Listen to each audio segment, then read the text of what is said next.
Hello friends, welcome to साहस of solutions. दोस्तों, जैसा कि सीरीज में हम लोग कंप्लीट कंसेप्ट देख रहे हैं और अभी तक हमने पिछले वीडियो में एंगुलर का जो फॉर्म होता है टेम्पलेट ड्रिवन फॉर्म और उसका वैलिडेशन देखा था। और आज आपके लिए जो वीडियो लेकर आए हैं इसमें हम ये देखेंगे कि रिएक्टिव फॉर्म क्या होता है, कौन सा ये फॉर्म है, कैसा फॉर्म है, ये क्यों इतना फेमस है, इसके बारे में हम डिस्कस करेंगे और इसका प्रैक्टिकल भी करेंगे। रिएक्टिव फॉर्म ही मेन फॉर्म होता है। अगर आप एंगुलर की बात करें तो कहीं भी आप इंटरव्यू देने जाते हैं तो आपसे रिएक्टिव फॉर्म्स के बारे में ही एक्सपेक्ट किया जाएगा और रिएक्टिव फॉर्म से ही क्वेश्चन पूछे जाएंगे। यहाँ तक कि इंटरव्यू कॉल में लिखा हुआ रहता है कि excellent knowledge in reactive forms. तो कहीं भी आप काम करने जाएंगे तो बिना रिएक्टिव फॉर्म का काम नहीं चलेगा। इसलिए रिएक्टिव फॉर्म को हम इस वीडियो में और आगे आने वाले 2-3 वीडियो में भी रिएक्टिव फॉर्म के बारे में ही डीपली पढ़ेंगे और एक एक टॉपिक को डीपली एग्जाम्पल के साथ कवर करेंगे। इसलिए आप बने रहिए सीरीज में। अगर आपने चैनल को सब्सक्राइब नहीं किया तो सब्सक्राइब भी कर लीजिए, क्योंकि यही चैनल आपको हमेशा अपडेटेड रखेगा। तो चलिए स्टार्ट करते हैं इस वीडियो को और सबसे पहले समझते हैं कि रिएक्टिव फॉर्म होता क्या है। देखिए, इस रिएक्टिव फॉर्म्स को हम मॉडल ड्रिवन भी बोलते हैं, मॉडल ड्रिवन फॉर्म भी बोलते हैं। क्यों कि मॉडल ड्रिवन अप्रोच मतलब क्या होता है कि सारा चीज़ जो कंट्रोल होता है, सारा जो कोड होता है मॉडल से होता है। मतलब कि हम जो भी कोड करेंगे सब कुछ टीएस फाइल पर मॉडल क्रिएट करके करेंगे। ठीक है, अभी तक आपने जो फॉर्म देखा था पिछले वीडियो में या उसके पिछले वीडियो में, तो हमने बहुत सारा काम जो काम करना था टेम्पलेट पर किया था। मतलब HTML पर ज़्यादा कोड लिखा गया था और TS फाइल पर बहुत ही कम कोड लिखे गए थे, इसलिए उसको टेम्पलेट ड्रिवन फॉर्म बोला जा रहा था। ठीक है, कि ज़्यादा से ज़्यादा कोड टेम्पलेट फॉर्म पर करते हैं और TS फाइल पर कम कोड करते हैं। लेकिन यहाँ पर अपोजिट है, यहाँ पर सारा काम आप TS फाइल पर करेंगे। ठीक है, मतलब कि the model which created in the TS file is responsible for all handling the user interaction and validation. सब कुछ यूजर इंटरेक्शन, वैलिडेशन, सब कुछ हम TS फाइल से हैंडल करेंगे। इसीलिए इस फॉर्म में ज़्यादा कंट्रोल होता है। इसीलिए बोला जाता है कि जितने भी कॉम्प्लेक्स फॉर्म होते हैं वो रिएक्टिव फॉर्म में डेवलप किए जाते हैं। सिंपल फॉर्म के लिए टेम्पलेट ड्रिवन फॉर्म डेवलप किया जाता है। जितने बड़े फॉर्म डेवलप किए जाएंगे वो सारे रिएक्टिव फॉर्म में डेवलप किए जाएंगे, क्योंकि इसमें TS फाइल पर ज़्यादा से ज़्यादा कोड लिखा जाता है और HTML पर बहुत ही कम कोड लिखे जाते हैं। इसलिए ज़्यादा कंट्रोल होता है डेवलपर के पास, सिक्योरिटी लगा सकते हैं आप। ये बहुत ही पावरफुल और फ्लेक्सिबल फॉर्म होता है। इसीलिए सारे बड़े फॉर्म रिएक्टिव फॉर्म में ही डेवलप किए जाते हैं। For this first we need to create the model using Angular built in classes like form group, form control, and then we need to bind that model to the HTML form. जितने भी control का requirement होगा आपके HTML पर, उन सारे control के लिए आप फॉर्म कंट्रोल क्रिएट करेंगे फॉर्म ग्रुप के अंदर TS फाइल पर। मतलब यहाँ पर आप सब कुछ क्रिएट कर लेंगे, इसी को आप HTML पर बाइंड अप करेंगे। पहले क्या हो रहा था टेम्पलेट ड्रिवन फॉर्म में कि HTML पर सब कुछ लिख रहे थे और उसके डेटा को हम TS फाइल पर ला रहे थे। नहीं, अब आपको TS फाइल से सब कुछ करना है। वैलिडेशन का भी कोड आप TS फाइल पर लिखेंगे। Required, mean length, max length, email, जो भी वैलिडेशन होगा सब TS फाइल से हैंडल किए जाएंगे। हमने ये भी देखा है कंपनीज वगैरह में, कॉर्पोरेट में बहुत सारे डेवलपर ऐसी गलती करते हैं कि रिएक्टिव फॉर्म क्रिएट करते हैं और बहुत सारा कोड टेम्पलेट ड्रिवन वाला लिख देते हैं। तो छोटे मोटे कंपनी में तो आपका चल जाता है, लेकिन बड़े कंपनी में जैसे ही काम करने जाते हैं तो आपका कोड रिजेक्ट हो जाएगा। इसलिए नॉलेज जरूरी है कि क्रिएटिव फॉर्म के फीचर्स के बारे में आपको पता होना चाहिए कि कौन कौन से फीचर है। उसी तरीके से आप फॉर्म को डेवलप करेंगे तो आपका कोड कहीं रिजेक्ट नहीं होगा और आपका एक्सपीरियंस काउंट किया जाएगा, बाकी सारे डेवलपर से आप अलग दिखेंगे। इसलिए केयरफुली एक एक पॉइंट को समझिएगा, बिना स्किप किए वीडियो को देखिएगा और प्रैक्टिकल भी करिएगा। जो भी डाउट होगा कमेंट करिएगा, हम आपके कमेंट का रिप्लाई जरूर करेंगे। ठीक है, तो हमने क्या लिखा है कि model driven forms are more flexible and more flexible, more powerful and more flexible. ठीक है, this approach uses the reactive form for developing the forms which favour the explicit management of data between the UI मतलब user interface and the model. ठीक है, अब यहाँ पर आपको ध्यान रखना होगा कि हमने लिख रखा है यहाँ पर कि यहाँ पर जो भी चीज़ें आप लिखेंगे टेम्पलेट ड्रिवन फॉर्म की तरह नहीं लिखेंगे, यहाँ पर मॉडल ड्रिवन फॉर्म की तरह सारा कोड करेंगे ताकि आप रिएक्टिव मैनर में काम करेंगे। जिस तरीके से आप टेम्पलेट ड्रिवन फॉर्म में जब आप काम कर रहे थे तो वहाँ पर आपने फॉर्म्स मॉड्यूल को इंपोर्ट किया था। यहाँ पर आपको क्या कौन से मॉड्यूल को इंपोर्ट करना है, रिएक्टिव फॉर्म्स मॉड्यूल को, ध्यान रहे, ठीक है। क्यों, क्योंकि रिएक्टिव फॉर्म्स के बारे में, रिएक्टिव फॉर्म्स मॉड्यूल को इंपोर्ट करेंगे, उसके बारे में रिएक्टिव फॉर्म्स मॉड्यूल के अंदर ही लिखा हुआ है। अब पुराने वर्जन में क्या होता था कि हम ऐप डॉट मॉड्यूल और टीएस फाइल पर जाकर इंपोर्ट करते थे, उसके इंपोर्ट मेटा डाटा के अंदर रखते थे, लेकिन अब यहाँ पर तो सारा कंपोनेंट स्टैंड अलोन हो गया है एंगुलर 17 में। तब ये रिएक्टिव फॉर्म्स मॉड्यूल जो है उसी कंपोनेंट के इंपोर्ट मेटा डाटा के अंदर रखेंगे जिस कंपोनेंट पर आप रिएक्टिव फॉर्म डेवलप करना है। ये ध्यान रखिएगा, तभी आप अच्छे से काम कर पाएंगे। अब कुछ फीचर्स इसके हैं, more flexible but needs a lot of practice. देखिए बहुत पॉइंट करने वाला बात है, ये फ्लेक्सिबल तो है लेकिन आपको यहाँ पर बहुत ही मेहनत करने की जरूरत है। ये लाइन आपको यही बता रहा है कि आपको प्रैक्टिस करने की जरूरत है, ज़्यादा प्रैक्टिस करना होगा।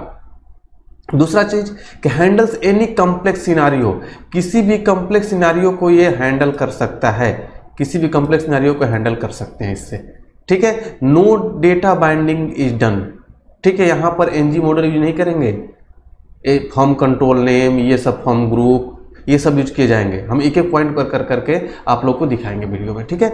मोर कंपोनेंट कोड, ज़्यादा से ज़्यादा कोड कंपोनेंट पर किए जाएंगे। लेस HTML मार्कअप, HTML पर बहुत ही कम कोड लिखे जाएंगे। Easier unit testing, another advantage, ठीक है, क्योंकि कोड आपका HTML पर ना लिखकर हम TS फाइल पर लिखेंगे तो आपका यूनिट टेस्टिंग इजी हो जाएगा, ठीक है। तो ये सारे फीचर्स हैं जो रिएक्टिव फॉर्म आपको प्रोवाइड करता है। यहाँ पर 2-3 चीज़ें पॉइंट करने वाली चीज़ है कि फॉर्म कंट्रोल, फॉर्म ग्रुप और फॉर्म बिल्डर। फॉर्म कंट्रोल से आप कंट्रोल क्रिएट करेंगे, वही कंट्रोल आपका उस कंट्रोल का वैलिडिटी और वैल्यू को प्रोवाइड करेगा। और फॉर्म ग्रुप जो है सारे फॉर्म कंट्रोल का कंटेनर है, ठीक है। इसी फॉर्म ग्रुप के अंदर ही सारे फॉर्म कंट्रोल मिलेंगे। जब यूज करेंगे तो आपको सब कुछ अच्छे से समझ में आएगा। फॉर्म बिल्डर क्या होता है? फॉर्म बिल्डर एक हेल्पर क्लास है। इसको कैसे यूज करते हैं, इसको यूज करने से क्या बेनिफिट मिलेगा, आपको वीडियो में बहुत अच्छे तरीके से समझ में आने वाला है। तो बस आप इसको अच्छे से देखिए। चलिए चलता हूँ प्रोजेक्ट में, कुछ प्रैक्टिकल करके देखते हैं और आगे आने वाले वीडियोज में भी रिएक्टिव फॉर्म में हम वैलिडेशन लगाना सीखेंगे। अलग अलग set value, patch value, status changes, value changes, nesting करना फॉर्म ग्रुप का, फॉर्म एरे का नेस्टिंग करना, फॉर्म एरे, बहुत कुछ हम आप लोगों को बताने वाले हैं आगे आने वाले वीडियोज में। बस बने रहिए सीरीज में और अच्छे से पढ़िए। तो चलिए चलते हैं प्रोजेक्ट में। तो ये हमारा प्रोजेक्ट है जिसमें हमने पिछले वीडियो में टेम्पलेट ड्रिवन फॉर्म का एग्जाम्पल किया था और उसका ये आउटपुट था। टेम्पलेट ड्रिवन फॉर्म में हमने रजिस्ट्रेशन फॉर्म डेवलप किया था, वैलिडेशन वगैरह भी लगा के देखा था, ठीक है। इस तरीके से सब कुछ हमने देखा था। ये सब कुछ हमने पिछले वीडियो में कर रखा है, अगर आपने नहीं देखा है तो एक बार जरूर विजिट करिए। तो आज हम इस वीडियो में रिएक्टिव फॉर्म डेवलप करने वाले हैं, तो उसके लिए भी मैं अलग से कंपोनेंट क्रिएट कर लेता हूँ, ठीक है। इसको सेपरेट रहने देता हूँ। अगर कोड की नीड होगी तो आप हमारा टेलीग्राम चैनल ज्वाइन करिए और वहाँ पर इस कोड को मांगिएगा, हम इस कोड को आपको दे देंगे, ठीक है। तो चलिए, टेलीग्राम चैनल का लिंक इस वीडियो के डिस्क्रिप्शन बॉक्स में है, जाकर आप देख सकते हैं। लिखिए ng जनरेट कंपोनेंट, कंपोनेंट का name reactive form, inter hit करता हूँ तो एक कंपोनेंट क्रिएट हो जाएगा जो कि स्टैंड अलोन कंपोनेंट होगा। रिएक्टिव फॉर्म आपका देखिए क्रिएट हो गया, HTML आपका ये है, ठीक है। यहाँ पर मैं लिख देता हूँ H2 और रजिस्ट्रेशन फॉर्म लिख देता हूँ, सेव। इसका CSS भी H2 लिखकर और बैकग्राउंड कलर आप कुछ भी सेट कर सकते हैं। इस तरीके से हमने सेट कर दिया। और अब इस कंपोनेंट का जो सिलेक्टर है आप इसको कॉपी करिए और ऐप component.html पर रख लीजिए, ताकि इसको आपको दिखाना है। क्योंकि अब ये टेम्पलेट ड्रिवन फॉर्म को तो हमें देखना नहीं है, तो अब इसको हम क्या करेंगे, यहाँ से कमेंट कर सकते हैं और यहाँ पर दूसरे वाले सिलेक्टर रखेंगे, सेव करेंगे। और जैसे ही मैंने यहाँ पर रखा तो ये टेम्पलेट ड्रिवन फॉर्म का कनेक्शन हट गया यहाँ से। अब ये नहीं दिखेगा, रिएक्टिव फॉर्म दिखेगा, लेकिन अभी दिखेगा नहीं क्योंकि स्टैंड अलोन कंपोनेंट है। तो इस कंपोनेंट का जो नेम है ऐप कंपोनेंट TS फाइल पर इंपोर्ट मेटा डाटा के अंदर रखना पड़ेगा। एंगुलर 17 आप पढ़ रहे हैं, यही सब फीचर इसको आपको यूज करना होगा, तभी ये यूज कर पाएंगे। अब जाकर ब्राउजर पर देखेंगे तब ये वहाँ पर रजिस्ट्रेशन फॉर्म, रिएक्टिव फॉर्म वाला आ गया, ठीक है। वो फॉर्म यहाँ से हट चुका है।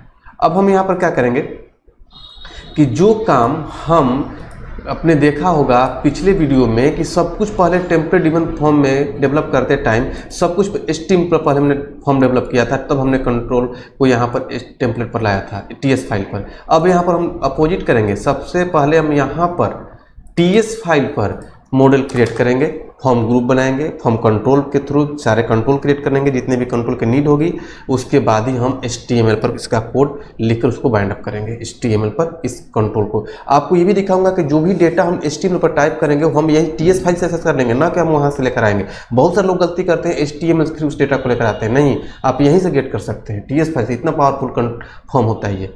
यही सब चीज़ अगर आप सामने वाले को बताएंगे तो सामने वाले को लगेगा कि you have the better knowledge. ठीक है, अब यहाँ पर लिखिए एक हमने वेरिएबल बनाया reg फॉर्म, ठीक है, और reg फॉर्म का वेरिएबल बनाकर हम लिखते हैं फॉर्म ग्रुप। फॉर्म ग्रुप का हमने एक टाइप बना लिया। ठीक है, अब ये reg फॉर्म ग्रुप का एक टाइप है और इसके लिए हमें क्या करना पड़ेगा, यहाँ पर हमें इंपोर्ट करना होगा रिएक्टिव फॉर्म मॉड्यूल, तब यहाँ पर ये फॉर्म ग्रुप यूज में आ जाएगा। अब इसके बाद हम क्या करते हैं कि कंस्ट्रक्टर लेते हैं, कंस्ट्रक्टर के अंदर चलिए पहले मैं इसको यूज नहीं करता हूँ, कंस्ट्रक्टर एक ले लेते हैं, अभी बताऊँगा इसका यूज कब पड़ेगा। अभी हम एक काम करते हैं, एक ng ऑन इनिट पर मैं फॉर्म ग्रुप बनाता हूँ। कंस्ट्रक्टर के अंदर फॉर्म बिल्डर जो हेल्पर क्लास पर बोल रहा था मैं उसको यूज करूँगा। ठीक है, अभी मैं बताऊंगा कि उससे बेनिफिट क्या होगा, तब यहाँ पर लिखूंगा, तब आपका पिक्चर क्लियर होगा कि इसका यूज क्या है। हम यहाँ पर लिखते हैं reg फॉर्म, ठीक है, जो हमने वेरिएबल बनाया है, equal to new form group. ठीक है, ये न्यू फॉर्म ग्रुप बनाने के बाद अब इसके अंदर मैंने बताया कि फॉर्म ग्रुप का है कंटेनर है फॉर्म कंट्रोल का। अब इसके अंदर जितना आपको कंट्रोल बनाना है, यहीं पर आप ये मॉडल क्रिएट कर रहे हैं। मैंने जैसे मान लीजिए हमें एक ID लेना है, तो यहाँ पर ज़्यादा कंट्रोल हो सकता है और HTML पर आप इसी कंट्रोल, मतलब कि आपका स्टोर है, इसी कंट्रोल में से HTML पर कंट्रोल बाइंड करेंगे। यहाँ पर ज़्यादा हो सकता है, यहाँ पर कम हो सकता है, लेकिन यहाँ पर ज़्यादा नहीं हो सकता, यहीं से सब कुछ जाएगा। जैसे ID है, ID में बाइंड नहीं करना, लेकिन ID में यहाँ पर ले सकता हूँ। ठीक है, ID लिया मैंने, न्यू फॉर्म कंट्रोल, ठीक है, ऐसे हमने कर लिया, कॉमा, इसी को कॉपी पेस्ट करके कुछ चीज़ें बनाता हूँ। जैसे मान लिया हमने यहाँ पर ID लिया, यहाँ पर f नेम लिया फर्स्ट नेम के लिए, यहाँ पर l नेम ले लेता हूँ लास्ट नेम के लिए, जिस नेम से भी आपको लेना होगा, जो नेम यहाँ पर लेंगे वही आपको HTML पर बाइंड करना होगा। यहाँ पर मान लीजिए हमने ले लिया ईमेल, ठीक है, एक और से ले लेता हूँ मोबाइल नंबर ले लिया हमने। ठीक है, इतने कंट्रोल हमने बना लिए। अब इन्हीं कंट्रोल के लिए हम क्या करेंगे, HTML पर डिजाइन करेंगे। इन्हीं वहाँ पर जो फॉर्म कंट्रोल नेम लेंगे, यही कंट्रोल का नेम वहाँ पर डालना होगा। HTML पर आते हैं और यहाँ पर एक फॉर्म डेवलप करता हूँ, लिखता हूँ div और यहाँ पर लिखता हूँ फॉर्म, और यहाँ पर अभी एक्शन हटाता हूँ, इस एक्शन की ज़रूरत नहीं है। और फॉर्म के अंदर यहाँ पर लिखता हूँ एक div first name input type, ठीक है, टेक्स्ट, प्लेस होल्डर आप डाल सकते हैं, place holder inter your first name. और यहीं पर आपको ध्यान देना होगा, यहाँ पर एक फॉर्म कंट्रोल नेम देना है, केस सेंसिटिव होता है और कैमल केस में लिखना है, फॉर्म कंट्रोल C कैपिटल, ठीक है, कंट्रोल नेम N कैपिटल, ठीक है, नेम इक्वल टू, और यहीं पर आपको ये नेम देना है f नेम। तो ये f नेम मॉडल इससे कनेक्ट हो गया। ठीक है, अब इसी तरीके से थोड़ा सा इसको मैं छोटा करता हूँ ताकि पूरा दिखे। ठीक है, और इसको मैं कॉपी करके ताकि वीडियो बड़ा ना हो जाए, ताकि कॉपी पेस्ट करता हूँ और यहाँ पर लिखता हूँ last name, inter your last name, और यहाँ पर मैं करता हूँ एल नेम, यहाँ पर मैं करता हूँ ईमेल ID, यहाँ पर लिखता हूँ ईमेल ID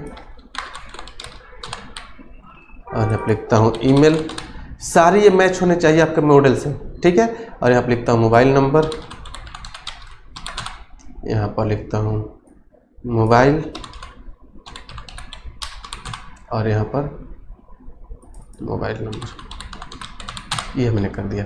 इसके बाद ठीक है, अब यहाँ पर मैं एक div लेता हूँ, div, और यहाँ पर लिखता हूँ बटन और रजिस्टर, और यहाँ पर टाइप सबमिट करता हूँ, टाइप सबमिट। अभी टाइप सबमिट किया तो हम यहाँ से फॉर्म के अंदर NG सबमिट लगा सकते हैं। अब दूसरा चीज़ यहाँ पर हमें क्या करना होगा, हमने पिछले टेम्पलेट ड्रिवन फॉर्म में क्या किया था, देखिए एग्जैक्ट मैच करते चलिए कि हमने क्या किया था। यहाँ पर HTML में क्या किया था, हमने फॉर्म के अंदर एक टेम्पलेट रेफरेंस वेरिएबल लिया था और इसमें NG फॉर्म को डाला था, ठीक है। लेकिन यहाँ पर नहीं होगा, फॉर्म ग्रुप के अंदर हमने इसको डालना है। देखिए अब यहाँ पर हमने उल्टा किया था, ठीक है। टेम्पलेट वेरिएबल लिया था और इस आदमी फॉर्म पर था, इसको हमने यहाँ से पास करके स्ट्रिंग को ले गए थे। ये सब काम नहीं करना है। अब यहाँ पर क्या करना है, हमें डायरेक्टली यहीं पर फॉर्म ग्रुप ले लेना है। फॉर्म ग्रुप लिया हमने, ठीक है। और इसके अंदर आपने जो मॉडल क्रिएट किया है REG फॉर्म, इसको लाकर डाल दीजिए, तो यहीं से सब डेटा आकर यहाँ बाइंड हो जाएगा, ठीक है। अब इसके बाद आप लिखिए NG सबमिट हमने लिखा और इस पर आप रजिस्टर को कॉल कर लीजिए। एक मेथड बना दीजिए और रजिस्टर, ठीक है, इसको आप कॉल कर सकते हैं। बहुत सारे लोग गलती क्या करते हैं कि ये data ANG form REG form आपके TS फाइल से आया है और इसी को लोग यहाँ से पास करके भी लेकर चले जाते हैं। देखिए बाकी लोग क्या करते हैं उसको मैं पहले दिखाता हूँ। इसको मैं नहीं भी यूज करूँगा तभी चलेगा, तो ही आपका एक्सपीरियंस होगा। देखिए जो लोग गलती करते हैं वही मैं करके दिखाता हूँ पहले अभी, ठीक है। ये लेकर मैंने यहाँ से TS फाइल से लेकर आया है, अब फिर लोग इसको यहाँ से भी HTML से भी लेकर चले जाते हैं TS फाइल पर। देखिए कैसे कॉपी किया हमने, TS फाइल पर आया, पेस्ट, ठीक है। और यहाँ पर ये वैल्यू लेकर चले आते हैं और इसी वैल्यू को यहाँ पर यूज करते हैं। देखिएगा मैं इसको नहीं भी यूज करूँगा तो कैसे मैं डेटा निकाल लूँगा वो मैं आपको अभी बताने वाला हूँ। चूँकि वहाँ से आया हुआ है ये REG फॉर्म, तो यहाँ पर हम लिख लेंगे कोई भी कुछ भी वेरिएबल कर लीजिए, फॉर्म डेटा लिख लीजिए, किसी नेम से ले लीजिए। और ये फॉर्म ग्रुप टाइप का है, ये ले लीजिए और इसी को कंसोल कर लीजिए, console.log और यहाँ पर फॉर्म डेटा को दिखा दीजिए, फॉर्म डेटा डॉट वैल्यू। ये वैल्यू आपका मिल जाएगा जो भी आप चीज़ें टाइप करेंगे। देखिए अब हमने क्या किया, जो भी चीज़ें टाइप करेंगे 2-3 चीज़ ध्यान रखना होगा। यहाँ पर फॉर्म कंट्रोल नेम जरूर होना चाहिए, ठीक है। फॉर्म कंट्रोल का जो नेम होगा इसके मॉडल के अंदर जो नेम दिया आपने वही होना चाहिए। जो भी आप फॉर्म कंट्रोल जितने भी फॉर्म कंट्रोल लेंगे वो सारे उसका नेम इसके अंदर लिस्टेड होना चाहिए। ये फॉर्म ग्रुप का पार्ट होना चाहिए, ठीक है। और उसी डेटा को फॉर्म का क्या काम होता है, आपने वहाँ पर टाइप किया और बटन पर क्लिक किया, डेटा आपका TS फाइल पर मिल जाना चाहिए। फॉर्म का इतना ही काम है, लेकिन इतना ही से नहीं, रिएक्टिव फॉर्म में बहुत कुछ करना होता है, वो सब कुछ आगे हम अभी देखेंगे। लेकिन अभी फिलहाल इतना देखिए कि डेटा हमें यहाँ पर मिलना शुरू हो जाएगा, ठीक है। HTML पर चलते हैं, राइट क्लिक करके इंस्पेक्ट एलिमेंट, ठीक है। कंसोल में आते हैं, अभी कुछ नहीं, देखिए यहाँ पर लिखा हमने चंदन कुमार और यहाँ पर लिख दिया c@gmail.com और यहाँ पर लिख दिया मैंने कुछ भी 85 कुछ भी लिख दीजिए इस तरीके से, ठीक है। और रजिस्टर करिए, डेटा आपका मिल गया यहाँ पर, ठीक है। अभी देखिए यहाँ पर डेटा सबका नल दिखा रहा है। क्यों नल दिखा रहा है, इसका भी रीजन है। हमने एक जगह टाइपो मिस्टेक किया है समझाने के लिए, जो डेवलपर गलती करते हैं, ठीक है। ये भी समझ लीजिए, हमने फॉर्म कंट्रोल का जो नेम दिया है टाइपो दिया था। अभी सोचिए थोड़ी देर पहले मैंने क्या बोला था कि केस सेंसिटिव होता है, ये आपको टाइप करना होगा। और यहाँ पर हमें देखिए टाइपो किया है, फॉर्म को फ्रॉम लिख दिया है, तो आप यहाँ पर गलत लिखेंगे तो आपका आउटपुट नहीं आएगा। ऐसा गलती करते हैं, आप सोचेंगे सही लिख रहा हूँ, लेकिन अगर आप C स्मॉल भी लिख देंगे तो नहीं चलेगा, N स्मॉल भी लिख देंगे तो नहीं चलेगा। एक्यूरेट आपको ये टाइप करना होगा। देखिए अब ये आपका ये चीज़ कभी नहीं भूलेगा, फॉर्म कंट्रोल, ठीक है। टाइपो मिस्टेक हमने किया था ताकि आप अच्छे से इसको सीख जाएं। अब देखिए आपका नल वैल्यू नहीं आएगा। अब हम HTML पर चलते हैं, यहाँ पर अब लिखेंगे हम चंदन सिंह c@gmail.com और यहाँ पर मैंने कुछ भी मोबाइल नंबर डाला, रजिस्टर किया, देखिए डेटा आ गया। ये चीज़ ध्यान रखना होगा, छोटी छोटी पॉइंट पर आप फंसेंगे और ढूंढते रहेंगे क्या हमने गलती किया। एरर भी नहीं आएगा, देखिए एरर नहीं आ रहा था, डेटा नहीं आ रहा था, ढूंढते रहिए। तो हमने एक चीज़ आपको नोटिस करा दिया कि यहाँ पर आप गलती कर सकते हैं, उसके सेंसिटिव होता है और अच्छे से टाइप करना होगा फॉर्म कंट्रोल करने में। दूसरा चीज़, अब ये तो हमने कर दिया कि डेटा आपका मिलना शुरू हो जाएगा, रिएक्टिव फॉर्म बन के रेडी हो गया। सिंपल रिएक्टिव फॉर्म आपका रेडी है, जो सारी चीज़ें TS फाइल से हैंडल कर रहा है। HTML पर हमने थोड़ा बहुत कोड लिखा है बस, ठीक है। अब इसमें हमने बताया कि ये चीज़ जो है कहाँ से लेकर आ रहे हैं, HTML से, यहाँ से लेकर आ रहे हैं। आइए तो हमारा ऑलरेडी TS फाइल से आया है, तो यहाँ से लेकर आने की क्या जरूरत है, यहाँ से लेकर आने की कोई ज़रूरत ही नहीं है, हम इसको यहीं से यूज कर सकते हैं। यही इसी को यूज कर लीजिए, यही तो गया है HTML पर, उसी को हम लेके आ रहे हैं। देखिए कैसे, यहाँ पर आप लिख सकते हैं क्या, कंसोल, यही सब चीज़ आपको ध्यान रखना है, console.log, और यहाँ पर लिख देंगे reg form डॉट वैल्यू, यहीं से आप हैंडल कर लीजिए। यही वैल्यू वहाँ पर गया है, हम उसी को वहाँ से लेकर आ रहे हैं, क्या जरूरत है। ठीक है, देखिए यहीं से निकाल लिया, इस वेरिएबल को हमने यूज ही नहीं किया जो उधर से आ रहा है। अब देखिए ये भी आपका चलेगा, यहाँ पर लिख दिया मैंने अजीत सिंह, और यहाँ पे a@gmail जो भी आप लिखिए gmail.com, और यहाँ पर मोबाइल नंबर डालिए, रजिस्टर करिए, डेट आपके सामने है। मतलब कि हम वो गलती नहीं करेंगे जो बाकी डेवलपर करते हैं। ठीक है, अब ये चीज़ तो क्लियर हो गया कि इस तरीके से आप इसको हैंडल कर सकते हैं TS फाइल से ही। दूसरा चीज़ कि यहाँ पर अगर मैं वैलिडेशन चेक करूँगा वैलिड है कि नहीं है, तो console.log, और यहाँ पर मैं लिख दूँ कि फॉर्म डेटा या फिर RG फॉर्म से किसी से भी कर लीजिए, लिख दीजिए वैलिड। तो अभी हमने वैलिडेशन लगाया नहीं है, तो इसलिए सब अगर हम फिल करेंगे तब भी वैलिडेशन ट्रू ही बताएगा, नहीं फिल करेंगे तभी ट्रू ही बताएगा। ठीक है, देखिए कुछ भी गलत ईमेल आईडी भी डाला तभी ट्रू ही बता रहा है, क्योंकि हमने वैलिडेशन बताया नहीं कि इसमें क्या चेक करना है, रिक्वायर्ड फिल वैलिडेटर लगाना है, क्या लगाना है, वो सब कुछ अगले वीडियो में बताएंगे।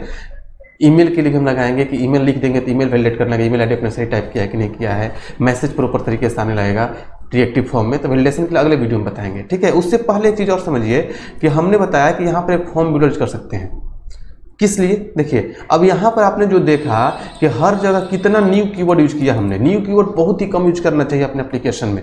न्यू कीवर्ड जो मेमोरी में स्पेस लेता है उसको रिलीज करने में आपको प्रॉब्लम होगा। वो मेमोरी में रिलीज करने के लिए आपको डिस्ट्रक्टर या फिर अलग अलग तरीके के प्रोसीजर होते हैं जिसके थ्रू आप उस मेमोरी को रिलीज करते हैं। ठीक है, तो न्यू कीवर्ड को अवॉइड करना चाहिए।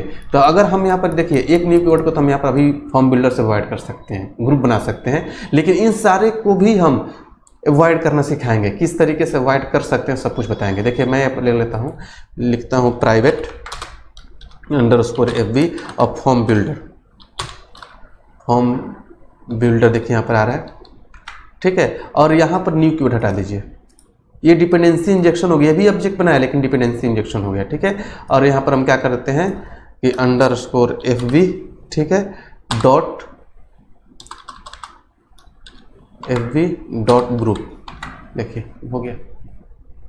मतलब क्या हुआ, एक काम करते हैं यहाँ पर देखते जाइए ताकि आपको माइंड में रहेगा, प्रैक्टिस करने कॉपी करके जो कमेंट करते हैं और यहाँ पेस्ट करते हैं और यहाँ पर लिख देते हैं ताकि ध्यान रहे क्या चेंज हमने किया।